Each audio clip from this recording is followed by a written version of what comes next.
Welcome, everybody. So in light of recent news and events, we're going to go a little bit off topic with today's guest in order to provide our audience with valuable insights from, honestly, one of the leading authorities that I know on school safety, mass shootings, and the overall state of current threat assessments on crime. Our guest today is Mitch Brouillette. He's a veteran of the United States Marine Corps. He's currently a police officer for a local California police department, and he's got over 20 years of experience that ranges from patrol to SVU to SWAT team leader and school resource officer. He's also certified active shooter response instructor, law enforcement active shooter instructor, critical incident response instructor for the California Association of Tactical Officers. And between his time in the Marine Corps, his 20 years of law enforcement, with 15 of those holding roles in SWAT, including sniper team leader, breacher, and other specialties, as well as now also being a security consultant with Delta Tactical Training Group. Mitch is uniquely qualified to offer our audience perspective on really what's going on today. So welcome, Mitch, and first of all, thanks for your service. I appreciate you, Patrick. Thanks for having me. Yeah. I think you may be the biggest celebrity that we've ever interviewed. Your YouTube video from the high school that you served as a resource officer has almost 20 million views today. I know. It's still to this day, it's humbling. And that video itself, I got contacted from people in different countries, and most recently, we had a new applicant come to the department and actually applied because of that video. Wanted to work in a community that I'm lucky enough to work in. And honestly, Patrick, that whole thing was just, my department was great. They allowed me to be me. And I had no idea what I was doing when I walked on that campus, other than I knew I had to get involved. And I think that's what it was, I was a resource for not only the students, but the staff, but also the parents. So it became this very unique thing. And if I probably look back at my career and I've been lucky to do a lot of things, that position as an SRO, still gives me, I see kids that have now progressed and done all these amazing things in life. And, to see what they're doing, it's still this like feeling of, man, I really had an influence and they had an influence on me. So it's kind of works both ways, but that position itself was, like I said, amazing to be in that role. Well, it says a lot about you, Mitch, about the way you jumped into that position, with both feet and your whole heart, because, and we know that about every assignment, right? Like whether it's the military or law enforcement or honestly anybody's job, not every element of the job is glamorous. And I'm sure, if you dished out, a card deck of assignments ranging from, SWAT sniper and breacher to school resource officer, we know the table of guys, which cards would be, jumped over the table for, and which ones would be like, damn, that's the last card on the table. I guess I have to take it. Right. Yeah. And, unfortunately, it feels like, school resource officer isn't, always the most sought after position, in the department. And, what you make of that position is, kind of up to you. But you seem to really do a lot of special things that really impacted the kids in more than just safety way. Like what led to that? Well, like I said, so I walked onto that campus, and the campus was 3,100 students, 29 to 3,100 students. And I was blown away when I found out there was a principal, 4 vice principals, 4 counselors, a psychologist, and a marriage and family therapist for all those students. And I was blown away that they had all these resources. And I would stand during lunch and watch all these kids, and I was trying to find my way in. And what basically I found was the culture on campus is driven by the leadership program, the activities director, all that kind of stuff. So that's where I knew I had to start. And I don't want to say it was strategically planned, but my idea was there was a method to my madness, and it became I know teachers and staff were probably a little annoyed with me at first, but I would walk into classrooms and I would walk students there if they were late, and I'd cut them a break and walk them into a classroom. And at first, when I walked in, the teachers and the students would always be like, "Oh, who's in trouble?" But then it became the norm of me walking into a classroom and no one even blinked an eye when I walked in. It was more like, "Hey, Mitch, da da da da." I let them, call me by my first name. It was like I built the relationship with the kids, but they allowed me in. And the other realm to that, Patrick, was I found that I was highly involved with the students with special needs, and we did stuff with them, and it kind of made the campus culture bring everyone together. So I just took the opportunity, and like I said, my department allowed me. I had ideas that I wanted to do, and they allowed me to do it. But then also, it was that culture on campus getting involved that really set it off, and it ultimately kind of took care of itself. Like it took some time, first 2-3 months. Like I said, I think the teachers and staff were like, "Who is this guy?" But then the students started, and then the cool thing, Patrick, was when the new incoming freshman class would come, the upperclassmen would already tell them about me. And it wasn't like I had to build relationships with that. So there was a lot of times kids would spend in my patrol car talking. And if I just gave them, 10 minutes of my time to talk to them, then that would make their day completely change. And then also, I lost my train of thought on that one, but it allowed them a space to go. So like I said, I became a resource for many different people on that campus. Well, I think that's the most interesting thing as I was thinking about it, leading up to today's call is I think so many of those assignments are positioned as a safety officer, right? You're on the ground security. But the title has always been school resource officer. And it seems like, either by accident or your own design, you imagined what a school resource officer should provide students. And it obviously, I mean, there's just no disputing it watching even just this video, that you made a huge difference in the lives of these kids. And I mean, you probably remember high school. I remember high school. High school is not an easy place, no matter where you go to school. There's a lot of life to navigate during that age. And you seem to really help them. Well, let me touch on two things. So it's funny you say that with the resource, because I was lucky enough to give presentations and be part of the Safe Schools Conference down in Anaheim for many years.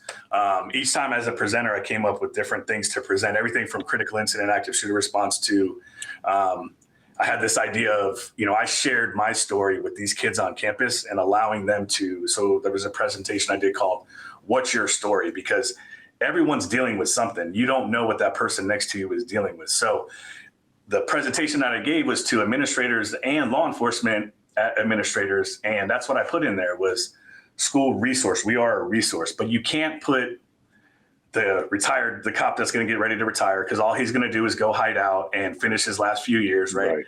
And you can't put a brand new cop in there because you're doing a disservice to him, because he wants to go out and catch bad guys. So, and to be honest with you, somebody fresh out of the academy, they're so robotic and all that other stuff, and they're not going to act the same. So my message always was administration on both sides was, you have to make that position something of value, whether it's a pay increase, a special days off, something to that extent. But you had to, honestly, they always talk about agencies trying to build trust with their community, right? Nobody wants to have another Ferguson.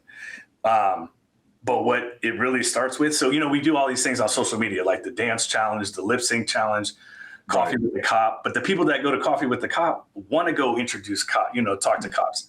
That doesn't work. They're already pro cop, right? Yeah. So how we build that is it starts when they're young. And if you start building positive relationships, and my thought process was this, if I built a positive relationship and gave these kids an opportunity to talk with me and discuss things, how would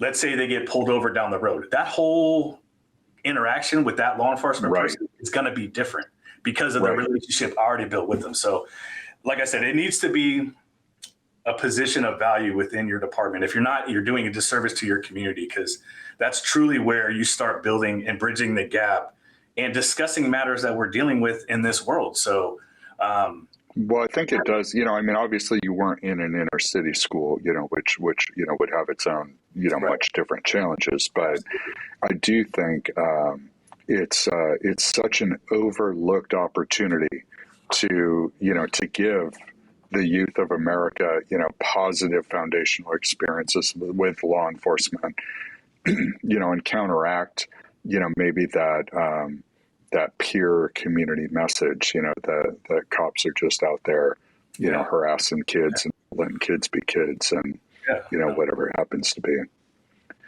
So we're going to cover a lot today, and we're going to bounce around a little bit. So first, help me give some perspective on the things that we're hearing in the news today. And we could spend all day talking about the news, which we're not. But news would have you believe that crime is increasing dramatically. Mass shooting and, basically everyday occurrences. Our families aren't safe, and guns are the issue. What are your thoughts about that? I mean, you obviously have a career in law enforcement. You're very well connected nationally. Are things getting worse? And if so, why? So I think part of it, and where we're struggling in law enforcement and we haven't been able to evolve from it, but there's institutional betrayal within our own organization, right? Administrators are dealing with things they've never had to deal with as far as from the liability standpoint, civil liability, the legislation with all the Public Records Release Acts, those type of things.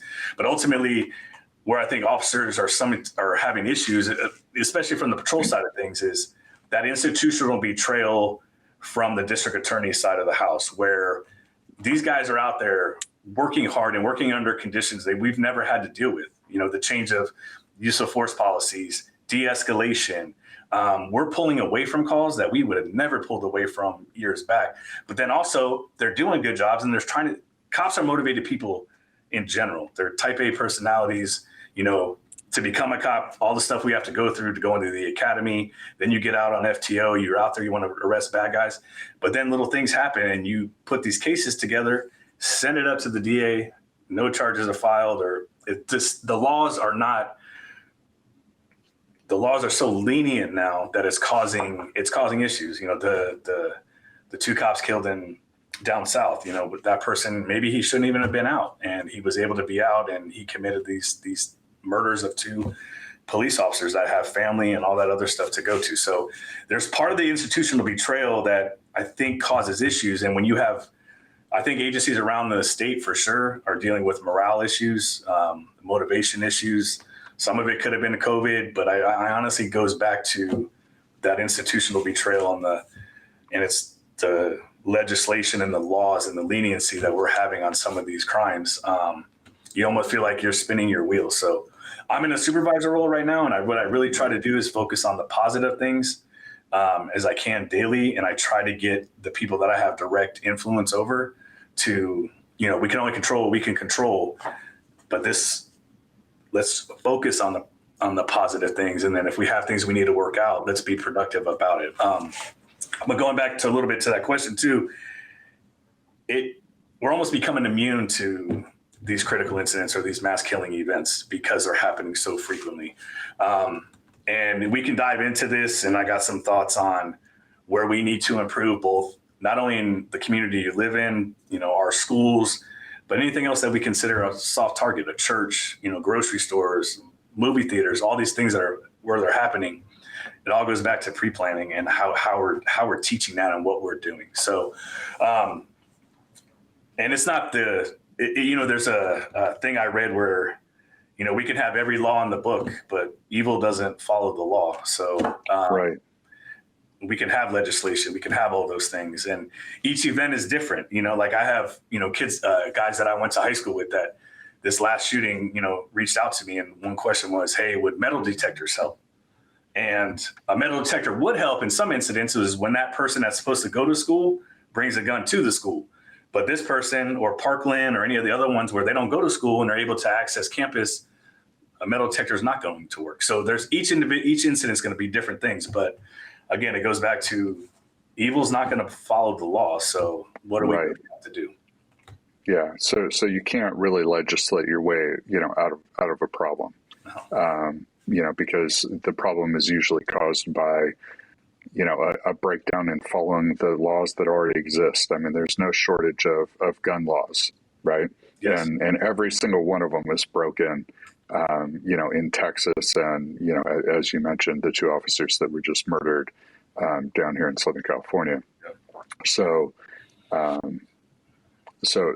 I'm always confused about that strain of logic or argument, I guess. So it's interesting that you bring it up, and it's something that there's just so many layers. It just gets so complicated that I think it's easy to just throw your hands up and walk away. But we're both in California, and I agree that I talk to a lot of officers, and one of them said something I'll never forget. That he said that I almost feel like I've had to become a salesman, just in order to get somebody processed and held, in jail for breaking a crime, because we'll bring somebody in who's outstanding felony warrant, you did something else yet again. Sign, seal, deliver. I show up and they say, ticket and release and issue a court date. Like, we don't have room, or whatever it happens to be. And I just think to myself, like, God, that's just got to be so demoralizing to catch a true bad guy, before he does something else absolutely horrific. You've got him off the street, you're bringing him in cuffs. And, it should be a proud moment. And instead, they push you away. And the guy's got to just be laughing his butt off as he walks away out of cuffs going, yeah, sorry, sucker. And you see that with just how brazen, some of these crimes, have become. That, they're walking into retail stores, Apple stores, Home Depots. And there's a ton of people that have them on camera as they're pushing shopping carts of goods out. Store employees aren't allowed to do anything. They push it right out to their car, load up the car, drive away, nice, cool, calm, I mean, easy peasy. And I just think, man, this place has become the Wild West. It feels but it starts with, the point of that was, I remember some of the bills that got passed that were up for a public vote. And, I think it even starts with the problem of, I remember some of the titles of these bills, right? One of them was, the School Improvement Act, right? Another was easing prison overcrowding, right? Like these things on the surface by their title, it's like, well, who wouldn't vote for the Schools Improvement Act unless you read the fine print and realized that, the bulk of these nonviolent felonies that were holding people on drug charges and whatnot, now became ticket and release misdemeanors. Yep. And now you wonder why, you can walk into a retail store and walk out with a couple grand worth of goods and not even you get a ticket. It's a misdemeanor, it's the same as, if I'm driving 110 down the freeway, it's a more serious offense. Right. Than me walking into an Apple store stealing an iPhone. Yep. Yeah, no, that's that part of that institutional betrayal. And I think that's where it becomes a struggle, because a patrol officer, if he doesn't do his job, they're crucified, right? Well, he should have done more. But then when we do it and we do everything that we were supposed to do and we do it right and we send a good case over to the DA and they either, plead it down to a misdemeanor or whatever they do, and the person's right back out. So it's such a hard process for the patrol officer to understand, especially guys that have, 10 plus years on the street. They know what it used to be like. The new guys coming in, they have no clue. This is what the normal is for them. This is what they are used to.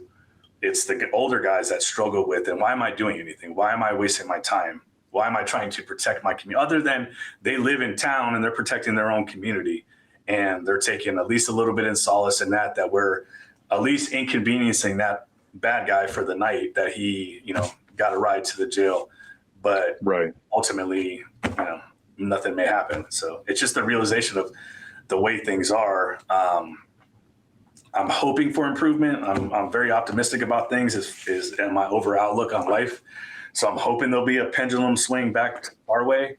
I just don't know how we could sustain this. Like, you're specifically talking about organized retail crime, and those are planned events, and they're coming. Northern California is coming down to Southern California to do it, and Southern California is coming up to Northern California to do it because they're not from the area. So it's happening all over the state, and it's just everyone's a victim. And the store holders and even the citizens or the people that are going out there shopping, like they're having potentially to get put into some sort of critical incident because of what these individuals are doing. So it becomes, I talk to my wife about it all the time. She lives, and we can delve into this too, but she lives in condition white. She believes the world is all good. And I want her to believe that when I'm with her. But when I'm not with her, I tell her, I said, hey, look, I live in condition yellow. I'm always situational awareness, aware of my surroundings. I size people up. I do it. And I just tell her, I said, hey, can you mix yellow and white and can you live in condition tan? At least get me halfway, because I don't want her to be an easy victim. I don't want her to be a victim at all, but I don't want her to be an easy target. And so it is scary. It's scary for the people that are out there. Yeah, you and me have the same conversations with our better halves, and you would think after decades of being together, it would have rubbed off on them by now. But thank God they're as good and pure and unjaded as they are. Yeah. But yeah, it's kind of like, look, baby, like you can't walk around with your wallet and your new iPhone in your hands. Like, my wife's she's getting better. She is getting better. I'll give her that credit. So yeah, I don't want to ever get that phone call where something bad happened to her. So I completely agree with you. So it's I think it's a combination. I think everybody. I think the news plays a big role in it, right? I think they're in the business of getting ratings, and I think the more carnage, carnage sells more than good news stories, unfortunately. So I think that's part of the problem. I think this is my opinion, but I think that leads the perception that people have, that things are getting worse, that things are getting more dangerous, that there's a higher likelihood that I'm going to stumble into a situation that ends violently. I think it's also supported a little bit by the numbers too, right? Because, gun crimes, gun deaths, violent crimes, have increased in numbers. Now, that said, and that's an interesting, play, and we saw the same thing at work with COVID numbers, that the media would share. It's convenient to show total deaths of COVID, but let's not show the breakdown by age demographic, because, that's going to make anybody under 65 not all that worried. So it's better if everybody's worried, right? Yeah. And I think if you look at crime and gun deaths, on a per capita basis, population has increased, right? So as a result, numbers are going to increase, and we're still well below the peak that was set in 1974. So, are things getting worse? Is it that our staffing of law enforcement and our training of law enforcement hasn't kept up with the population growth, and so the ratio of officers to population served, has continued to get unfavorable? I know we've already talked about policy and procedure that has kind of tied your hands. How do you view this? Are crimes increasing? Are violent crimes increasing? In the region that I live in, I do or work out of too. I feel they are. And I think you touched on part of it. Every agency that from Northern California through Southern California, and I'm sure throughout the nation, are struggling with staffing issues. This is not a favorable profession to be in. It's not No longer are we seen, let's say the mass majority or the quiet majority see us in a different light, but we do have a job that we get scrutinized. I mean, you talk about the YouTube video from the Dude Be Nice video, but there was one that just went out. Some lady came in to make a complaint, and it was a First Amendment auditor, they call themselves, and she tried to expose me on YouTube. So it's like, it's a very difficult profession to be in. So staffing levels are low. And it's not only because of what's going on, but the legislation dictates a lot of that. Like, we feel truly that our hands are tied. And then so guys are getting frustrated. They don't want to stand on protest or picket lines and, be screamed at all the time and yelled at and not look in a good light. Yeah. So I do think what's going on nationally, or what has been going on nationally, does have an effect on where we are in our profession. And, it used to be like when I became a law enforcement, and to be honest, I never wanted to be. I never thought I could do this job. I was in the military. I got out. I worked, did video surveillance systems, that kind of stuff. But I ended up missing the military. And the closest thing to it, to me, was law enforcement. And, I already had my first daughter was born, so I wasn't going back into the military. So I chose this profession. And it was hard for me to get a job at that point. Like, right. I put myself through the academy. I had a second job at night, and I had to apply and test for multiple agencies. And now it's the complete opposite. You can walk up and we are paying for people to go to academies. We're bringing people on as employees, as doing administrative duties to get them on payroll, and then sending them to the academy when it opens. Right. Just so we can. Well, and unfortunately, and this is a touchy subject that, I don't mean it disrespectfully, but because of this labor shortage and because of just how hard this job has become and how unattractive it's become, I think, a lot of departments have had to lower the bar. Guys are becoming cops that, back when you became a cop, back when I was considering it, these guys never would have made the cut. Oh yeah. And that's the thing. It's hard, is you don't want to, you have to have the best, because what the public is asking for us is the best. There's so many things that we have to know and perform at a high level every single day.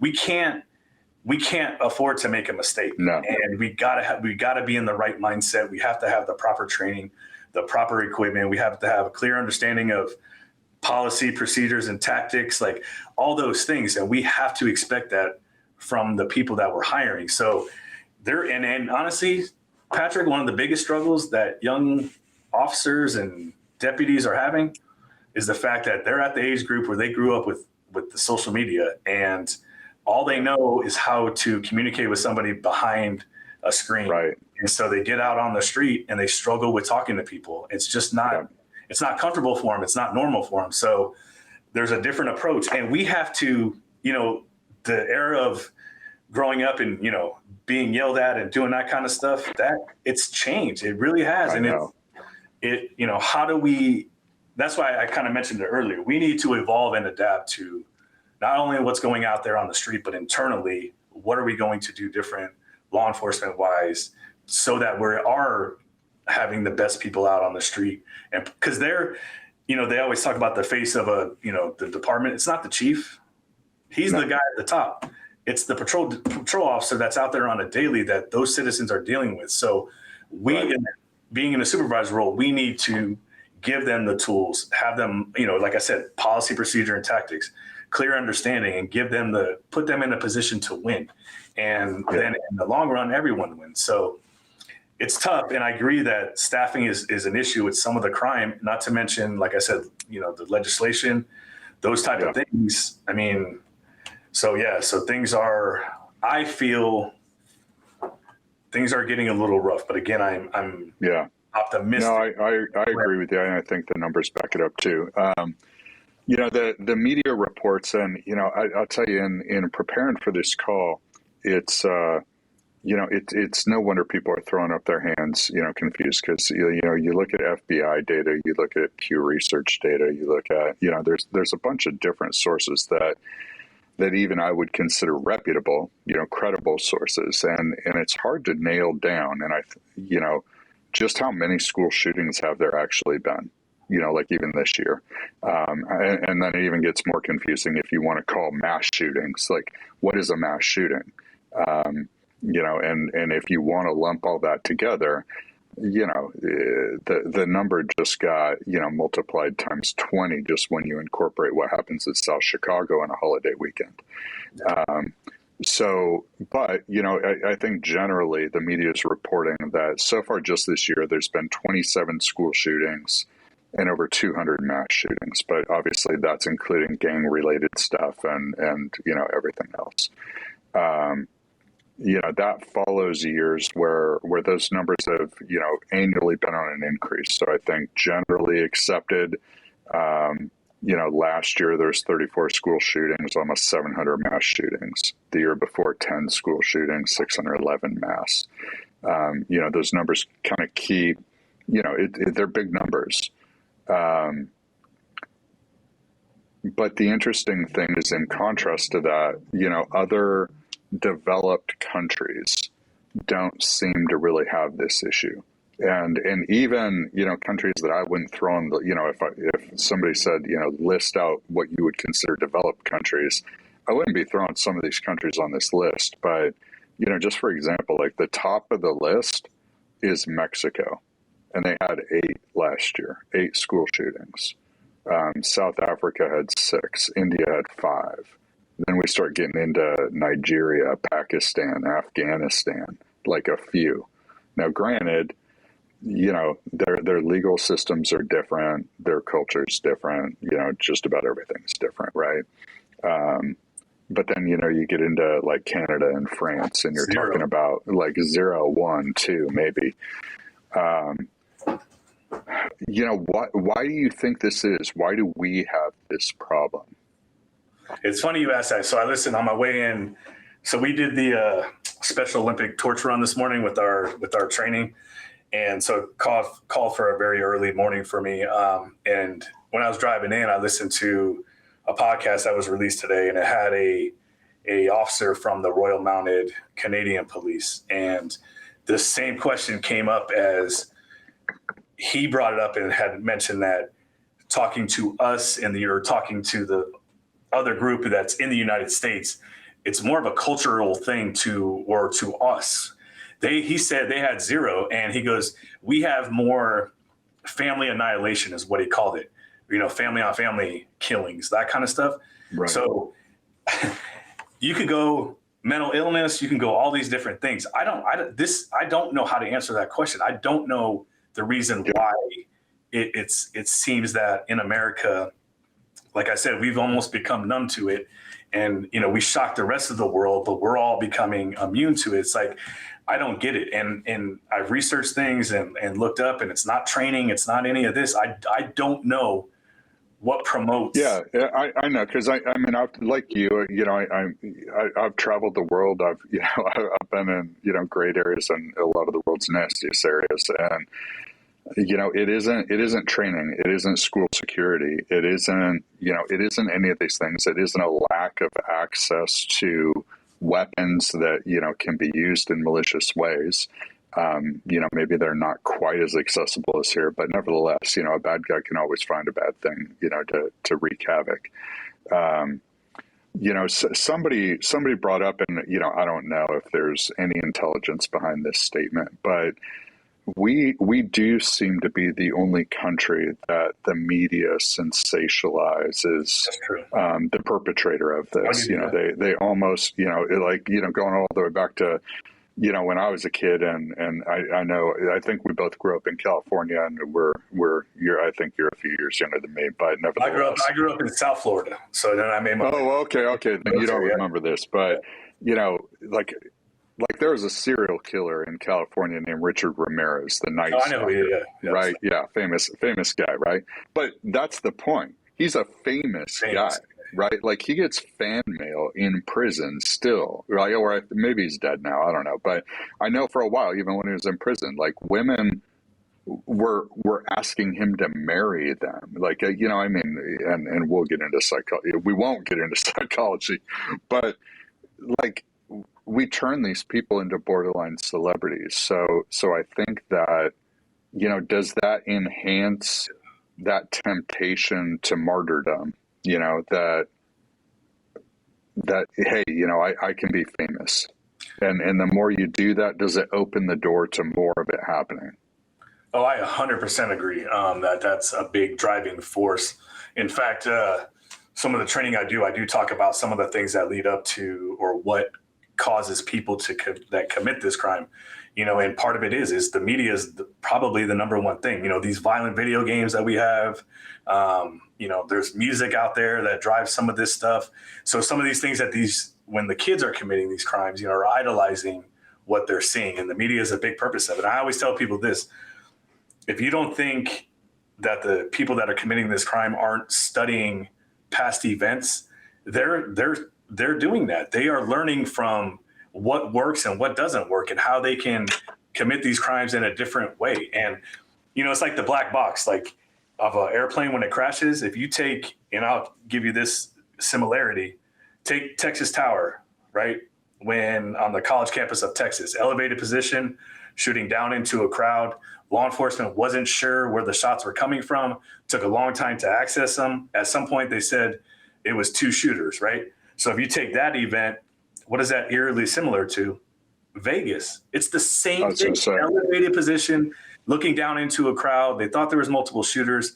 And if you took that guy's brain out and you could study it, guarantee you he studied Texas Tower. So it's just like that. And I'm not saying we put all this data out there for people to do these things and to be idolized or, in that sense. And it happens. The Parkland shooter said, he put it out there. I want to be the most prolific school shooter in the history, right? And then what did the Buffalo guy do? The guy in Buffalo, he's pure evil. He live streamed it. I mean, it's that, that push they're getting that I 100% agree with. Yeah, we do. We give them way too much attention, way too much. We study it. They show them when they go to court. They do all these things, all that stuff. I mean, yeah. To me, so as if you don't have enough to do, you're also a security consultant for a company called Delta Tactical, and among the many things that they do, they provide security and safety consulting to high risk venues like schools and churches and corporations. I want to talk to you a minute about policy.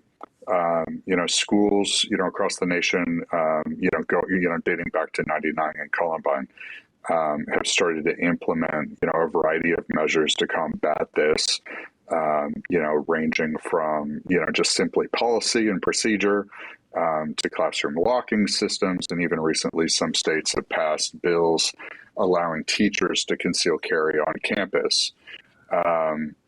In your opinion, are any of these measures effective?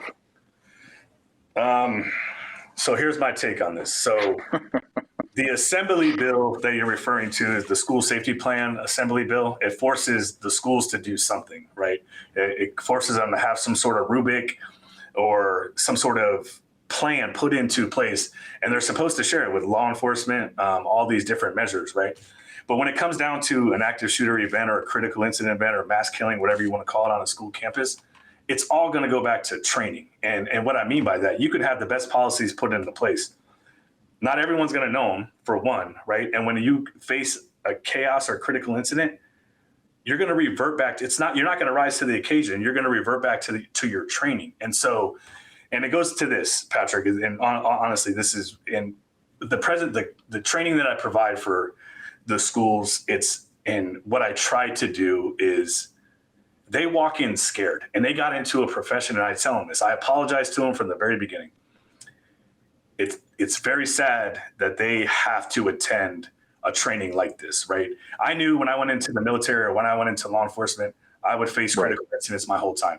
When they did what they had to do to become teachers, they never thought they would ever have to get into this. The sad world is that we are.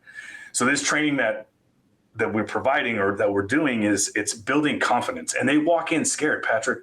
They do. You can see it in their eyes. And they walk out with having a little bit of confidence, and they have an idea of what they would. It's all pre-planning. Like in a critical incident, as human beings, we're going to do three things: fight, flight, or freeze. And the whole mindset behind the training and what we try to do is that they don't freeze. And if they do freeze, Yeah. it's only for a second. So it's the same as an earthquake plan, a fire plan, whether that's at home or it's at school. Like, I'm a planner as well. Like, my wife, my kids, they all know, this is, if it happens at night, if it happens during the day, if you're at school, like this is where we would all gather up. This is, how we would contact each other. These are secondary contacts. This is no different, right? It's just an evolution of current threats and dealing with that. 100%. And then school, and there are tactical measures to deal with, right? But I always tell them too, like, if you're on the A wing, know what the person next to you is going to do, right? You may have, your classroom may not have a back door, but the classroom next to it might into that classroom. But it's always talking about it. So, and I'll kind of get into just a little bit why I was so passionate about this idea of training together was, and it honestly, Patrick, it's so taboo to talk about your kids getting shot. It really is. Right. We want to talk about it, right? Schools have fire drills, right, all the time.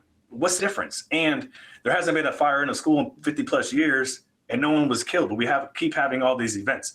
But it's taboo when it comes to, you don't want to put it out there. And so it took months of talking to the superintendent, of the schools, literally on the side of at the high school football game, just getting in his ear saying we have to do something. And the reason why was the more I built relationships with the kids and the staff, the more I felt like I knew what I would do. And I walked around that campus on every inch of that campus, and I knew escape routes, and I knew cover where a good position of cover would be compared to concealment, all these things. But as I started talking to the students and the staff, and I realized they have no clue on what they were going to do. So I started this, it started to feel like if blood would be on my hands if something bad happened at that school. Right. I wanted to make sure, and like I said, the blessing from my department, we trained all of our schools in the entire district. We have 2 districts in the community I work in, but we also extended that training to all of our city employees. And that included waste management, the Parks and Rec guys, people that are out there, City Hall. So now what happens is you have thousands of people that we provided training to. Now those people are bringing it when they go to the concert in the park or when they walk the mall. It's a force multiplier. Yeah. Yeah. And so it was one of those things where, I'm still actively doing it. And, if I retire from law enforcement, it's something I probably will continue to do. And I'm not going to get rich from it. I enjoy seeing building the confidence in the teachers and staff. And like I said, it felt to me like I had the training and the understanding and the knowledge with the tactical background, and it wasn't fair that I wasn't bringing that training to those. So I had a department that supported me, a community that supported me, and now working for a private company, we could provide that training in other areas. So, well, I think, and I'd be interested in your opinion on this because you have far more experience in it, than probably anybody, and certainly more than me. But I think, unlike fire drills and earthquake drills, fires and earthquakes are events of nature. And, I've got a 5-year-old son, 11-year-old daughter. So, describing the fact that there can be fires or earthquakes or floods, these are natural events. And, it isn't the same discussion as saying, hey, there could be a really bad guy who looks just like me. He could just look like a normal dad. They could walk in your classroom and want to do you harm and kill you. So, if you have this drill, how do you teach kids? How do you maintain their innocence, but still make them ready for the life, that they're living in today? And I think that that's the struggle and the obstacle is that, my 11-year-old daughter, much to my wife's dismay, is very situationally aware, probably because, she hangs out with me all the time. So, she now also instinctually always always finds a booth in a restaurant that's in a corner facing the door, that, you're only looking at a 180-degree view. And I kind of watch her and I kind of chuckle, and, she'll nudge me every once in a while. Like, when a guy walks into a store and go, "Hey, Daddy, look at him." It's like, yeah, I already saw him. It's all good. Don't worry. But she's developing that. And on one breath, I'm kind of proud because I hope she won't be a victim. But on the same breath, it makes me want to cry that I've stolen this element of her innocence, that she has to view the world through that lens because of me. Like, how do we balance that? So I kind of let's go from the high school level down. So the high school level, we conducted drills with students. They're to the point where not only are they old enough to understand, they also know they're afraid of this happening. And that was the kind of information I got gathering from the students, that they were afraid that this could literally happen at their school. So from that sense of it, in a high school level, you can conduct a drill. I think you can. They're to the point where, like I said, they're I'm not going to say immune or numb, but they're numb to these things happening, and they're afraid they're going to happen. They want to know what they would do. So I think at that age you can. I said you can even break that down into the middle schools. Where it gets tricky is down into the elementary schools, but we still have to. We still have to have the ability to talk to our kids about it. And you can conduct drills, but I learned this. So there was a teacher, second grade teacher, who told me that when her kids went to recess and her kids went to lunch, she had them get in a line, but she told them to run like a snake. And so that way, and whoever told her this, it was brilliant, because she said, I was preparing them without even knowing that if something bad happened and I told them to run like a snake, they would know what to do. And it's the same thing. You take innocence of younger kids, but mix in the special needs kids, And so what I try to talk to the teachers that I work in that kind of classroom is that take them on what we call a nature walk, and that nature walk could be a daily, show them routes, how to get off of campus. And then when it comes down to it, you're just calling it a nature walk. You know what I mean? So you can do things when it comes to training, but ultimately it's got to start at the home, and parents have to talk to their kids. It used to be with schools, accountability was everything. And that's why nobody would leave a campus if there was something bad. Well, screw accountability. It's about survivability. We'll find the kids. And I tell them this. Hey, when you leave, go home. There's cell phones. We'll be able to find you. Don't come back to the location or the site where this incident happened. Get away and go. And if you have the ability to either stop the threat or evacuate or move yourself from it, that's how we survive, or at least mitigate some of these casualties. That's a great point that I really want to make sure that the audience hears that correctly, because a lot of these drills, were formulated in the 50s, 60s, 70s, long before cell phones and communication or anything. And the standard school fire earthquake drills are always established gathering points on campus so that head counts can be done and everything else, right? And I don't want to say, that's not valuable, but, in a lot of these school shootings, from a tactical perspective, I've looked at them and just gone, man, like, why isn't there an alarm like a fire drill or an earthquake drill? And when that's the case, like, everybody should just be jumping out windows. And, if they don't have a robust training system where they can confidently count on teachers and adults to provide a true lockdown. And, in some of those cases, even that wasn't sufficient, because the perpetrator was firing through walls and doors and whatnot, as they were moving down hallways. But, worry less today about whether or not the kids are all meeting in a central gathering area. Just get them out of harm's way first, and then we'll round them up later. Well, you got hundreds of cops coming, drones, helicopters. We're going to find you. You have to remove yourself from that situation. And like I said, schools have always been about accountability. We got to survive this event first, and then we can be accountable. And those things too, it's all part of the training. So when you run the teachers through the training, for example, there's a presentation I give on lessons learned from past events. Then we give them scenario training, everything from evacuating to barricading, to countering, those type of things. But then what you do is you send them back to their classrooms, and then you do an alert. And here's the thing. the alert has got to be plain English. None of this code red, code blue, none of this. It has to be, hey, we got a guy with a gun and he's in the A wing, because if that happens, then the people in the D wing can make a decision if they're going to leave. Yes. And so, and the mindset is this too, but when we do this, we have them conduct barricades in their classrooms. So they have the confidence of what they would do. And then their classroom, they're the chief of their classroom. They can design that classroom, whatever, to the strategically to be able to effectively barricade a situation. Because here's the thing. The people that commit these crimes are absolute freaking cowards. And anytime they're met with any kind of force, whether that's law enforcement, whether that's somebody out there, whether that's a barricade and they can't even get into the classroom, they move on because they're not going to take the time. So, you talk to teachers about understanding hard corners, and, you may ultimately, human nature wants you to pull further away from the gunshots inside of a classroom, where if he's shooting from the outside, it may be better to get closer to that wall than it would be further back in the classroom. So part of that is that training. And ultimately it's this, and the key is this, is 7 out of 10 people killed in an active shooter event on a school campus are killed with a headshot. And if you shoot guns, it's hard to make a headshot. So how are these people that have no training other than Call of Duty or something like that?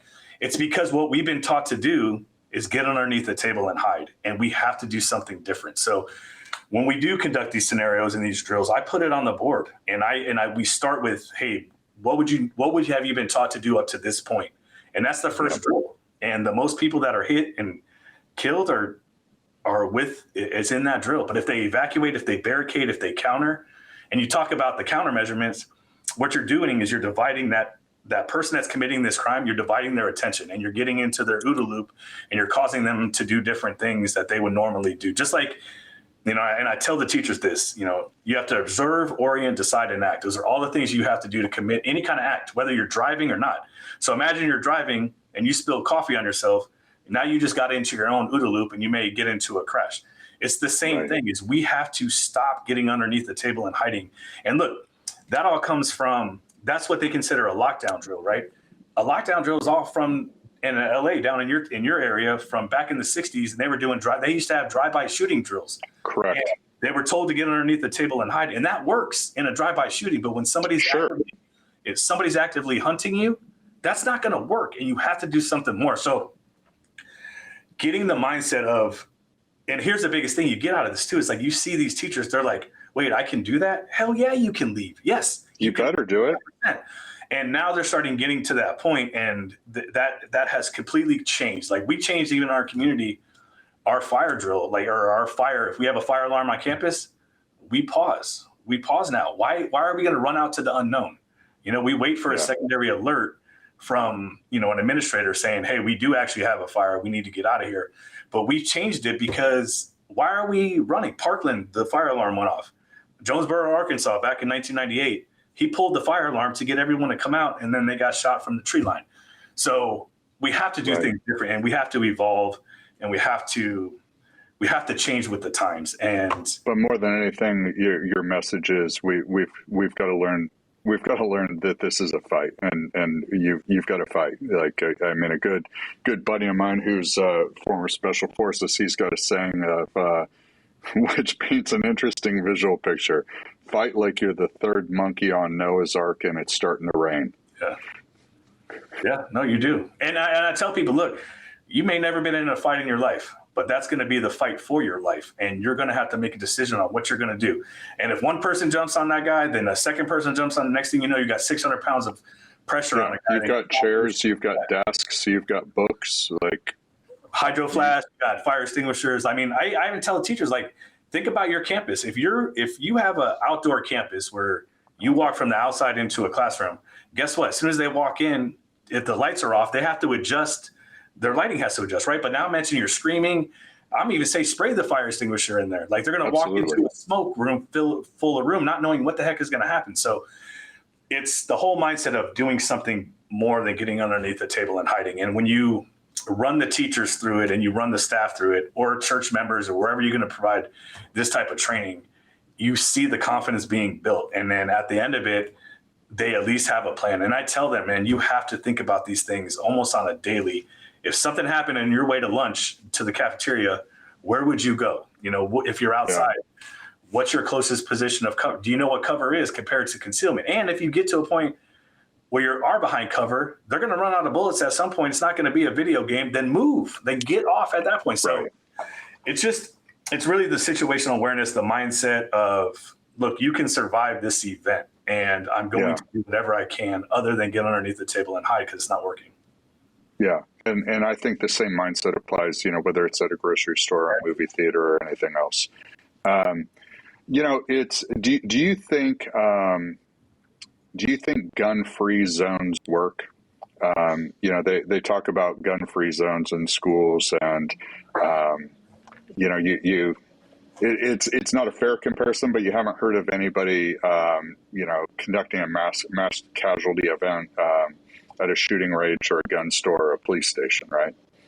Correct. And at gun-free, like I said, going back to an earlier comment, evil's not going to follow the law, and they're surely not going to follow a sign that says gun-free zone. If they weren't going to commit this crime, they're going to commit this crime. So none of those things, I think, apply to, to that at all. Absolutely not. Why do you think suburban areas and suburban schools seem to be more of a target than inner city schools? So, let's take the last few school shootings and compare it to South Chicago. South Chicago, in a month, has a higher body count than, I think all of the school shootings combined for probably the last several years combined. Why aren't there school shootings in South Chicago? I don't understand, man. And it's like, for instance, I could tell you, like on Parkland, that was my neighboring school growing up, and they were in our district. I went to a neighboring high school, and Parkland's a affluent neighborhood, affluent community. A lot of mistakes were done in that. I got my own opinions on stuff that happened there, as far as response from law enforcement on that side of things. But I don't know. I don't know if it's a mentality. I don't know, if it goes back to, the mental illness side of things. I don't. I don't understand. The concept kind of always has been off. Like, you would think an area of violence would promote more violence in more areas. Well, see, here's the thing, though. I go back to this. There are people that commit these crimes on the school. They know other people out there. They know, like I said, that's why I think they're cowards, is because they're attacking the innocent people when it comes to these events. And I don't understand. I don't get it. I don't grasp the concept. I can't put comparison to, why in more violent areas that this does not happen. I don't know. I don't know. And I don't really have anything I could really say to that point. On that.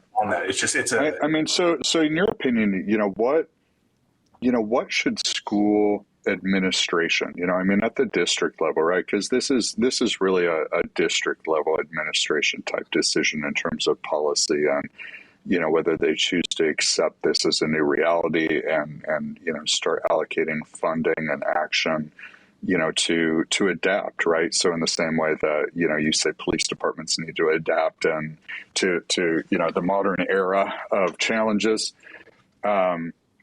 because there's been examples of, schools with SROs on site, that were, proven ineffective, private security, policy, lockdown procedures, door locks, alarms,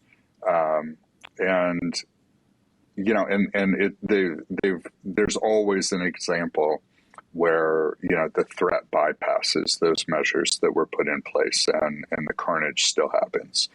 And, I go back and I think about, our nation's military and, our engagements most recently in the Middle East. And I remember it was finally conceded by special forces that, there's very little that you can do to combat a dedicated martyr other than just constantly staying on a very aggressive offensive. But, the byproduct of that offensive is that there's usually innocent casualties in that strategy too. So, what should districts do? Because, it's my opinion, and I don't know if you agree with this, but, the media and, some politicians, I think, try to present all this as a gun problem.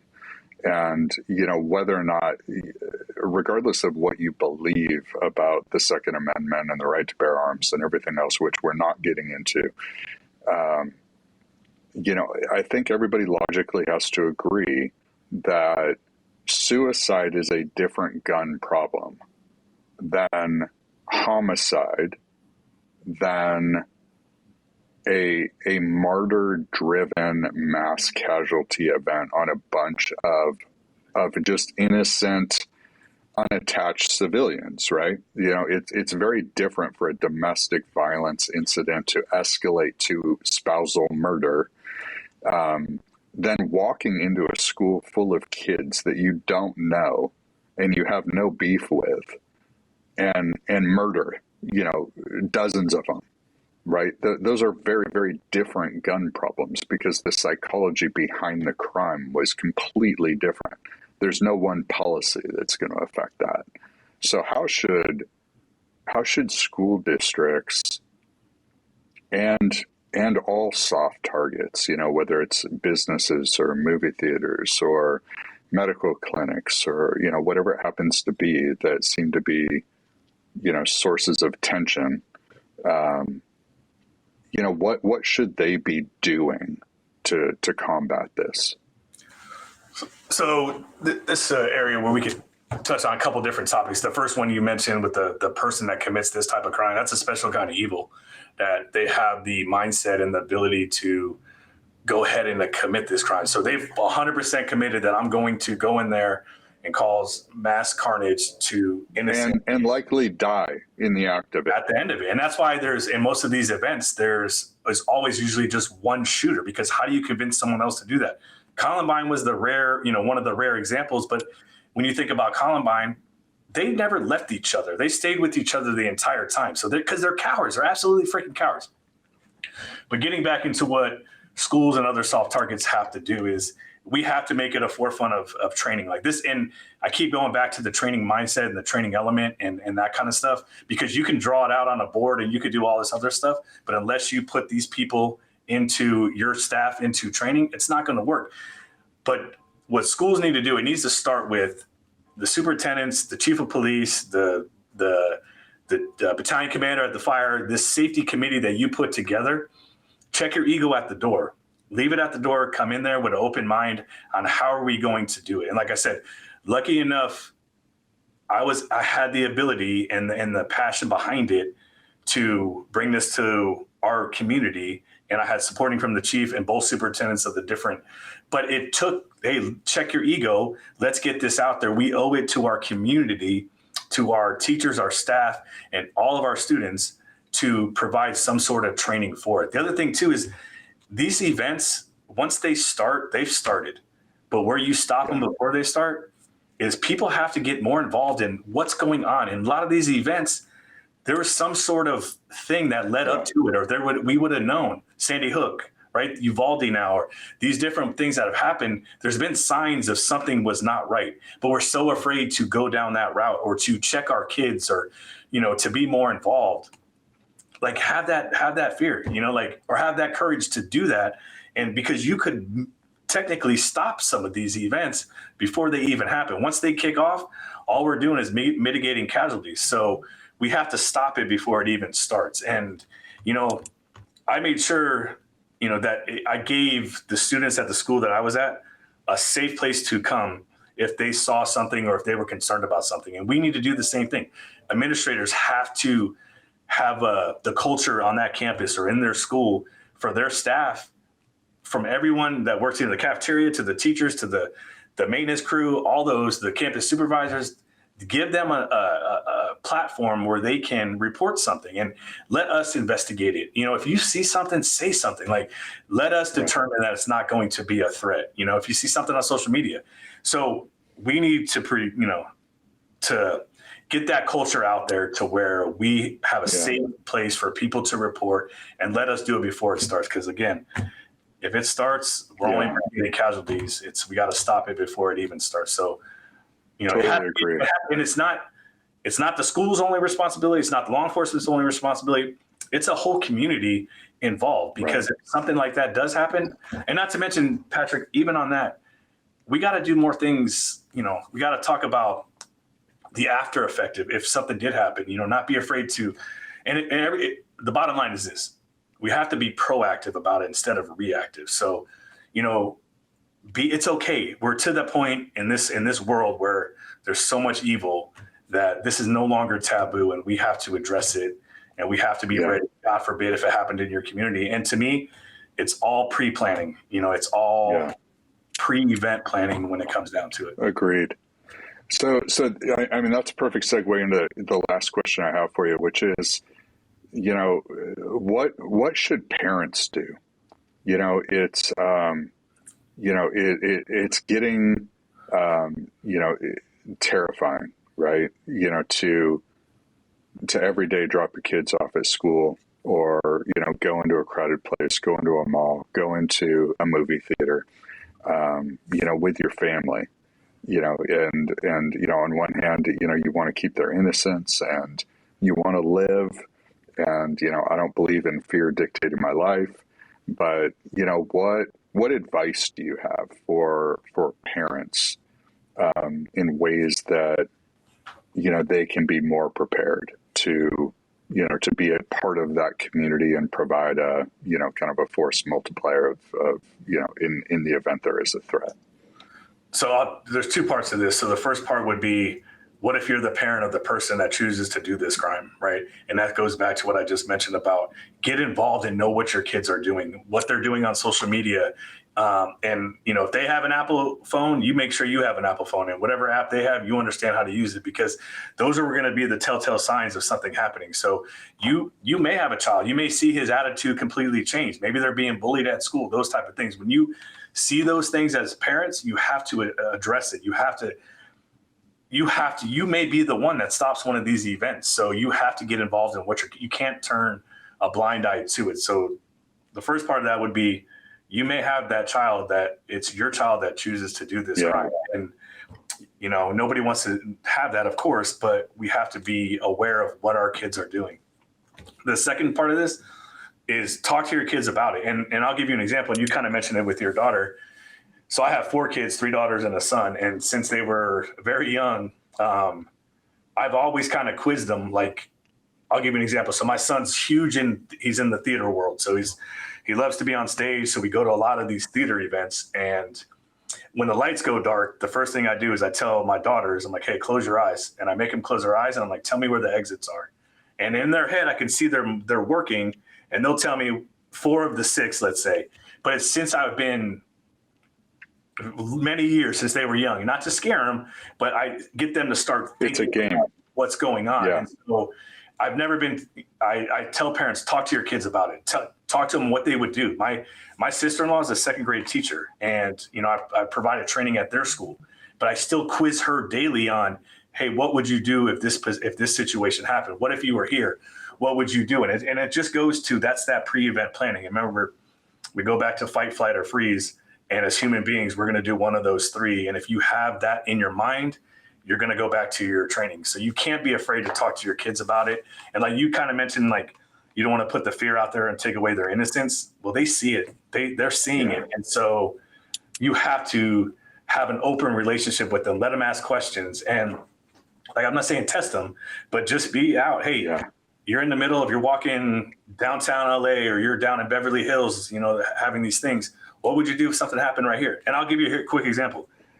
Just went to Hawaii a couple months ago, first time. So we are waiting with my wife, my sister-in-law, my father-in-law, and we're getting ready to do whale watching. So there's about 150 to 200 people standing in this area on the dock. And I just asked them all, I said, hey, what would you do if someone started shooting? Where would you go? Now we're in an open area. And they'd look around, and I pointed out spots to them. Hey, this is what cover is. But it's just like one of those things is, I'm thinking that the whole time. I want them to start thinking that. So I quiz them just by randomly saying, hey, what would you do right here? And then it used to get laughed at, but now to the point where so many of these events are happening, they're starting to kind of see, okay, maybe I need to think differently. So I think you have to talk to your kids about it. Like I said, you can play little games with them and quiz them, but you can't be taboo, because it's a sad world that these events are continuing to happen. It's almost daily where I'm afraid to look and see, what happened now. And I've changed my presentation every single time, because it's like another event gets added and another lesson learned is get added. There's a more, yeah. So no, but I agree with you, and I'm grateful. I'm grateful for your service. I'm grateful for your passion on this topic, because I just don't think there's enough people talking about practical things that people can do, to combat this growing reality that we're all facing. And it just feels like, everybody's, crying about one big thing like guns, for example, and then putting their head in the sand, as more and more events unfold, when I think there are a lot of practical, logical things that people can do to provide more of a safety net around themselves and their family and their schools and their classrooms. And, as parents or as teachers or just community members, it is our responsibility to make sure that our kids grow up with the skills necessary to thrive. And unfortunately, this is added to that list of skills of being situationally aware, being aware of your surroundings, thinking, 5 steps ahead of what if this happened, then I would do this. If this happened, then I would do that. And I just think those aren't bad skills, regardless of what you're facing in life. Whether it's just a crowded dance party that you need to figure out a way to make a graceful exit from, or a hostile shooting situation. I think being aware and thinking ahead in terms of what if plans are just valuable skills that need to be reinforced more, especially now. Yeah, I agree with you. Yeah. Well, Mitch, I can't thank you enough, buddy, for coming on the show and sharing your expertise. I have a feeling this is going to be the first of several times that we have you back to talk to the audience, to share more of your expertise and more things that you and Delta Tactical are doing to face this growing reality that we're all facing. I appreciate it. I really enjoyed myself, Patrick. Thank you.